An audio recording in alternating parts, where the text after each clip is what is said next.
Ration కార్డులు కొత్త పథకాలపై సీఎం రేవంత్ రెడ్డి కీలక ఆదేశాలు. తెలంగాణలోని అర్హులందరికీ రేషన్ కార్డులు ఇస్తామన్నారు ముఖ్యమంత్రి రేవంత్ రెడ్డి. రేషన్ కార్డులపై ఎవరూ ఆందోళన చెందాల్సిన పని లేదన్నారు. అలాగే రైతు భరోసా, ఇందిరమ్మ ఆత్మీయ భరోసా, ఇందిరమ్మ ఇండ్లు, రేషన్ కార్డులు ఇలా 4 పథకాలు రేపు ఆదివారం లాంఛనంగా ప్రారంభించబోతున్నట్లుగా సీఎం తెలిపారు. తెలంగాణలో రేపే ప్రారంభించే 4 పథకాలపై సీఎం రేవంత్ రెడ్డి నేడే సమీక్ష నిర్వహించారు. ఈ సమీక్షకు మంత్రులు, అధికారులు హాజరయ్యారు. ఈ సమీక్ష రేవంత్ రెడ్డి మాట్లాడుతూ, రాష్ట్రంలో 10 ఏళ్లుగా గ్రామ సభలు లేకపోవడంతో ప్రజలు గందరగోళం నెలకొంది. ఎవరూ ఆందోళన చెందాల్సిన అవసరం లేదు.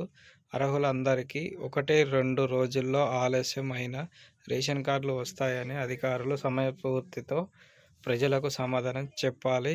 చివరి లబ్ధిదారుడిపై పేరు లిస్టులో చేర్చే వరకు ప్రక్రియ కొనసాగుతూనే ఉంటుంది.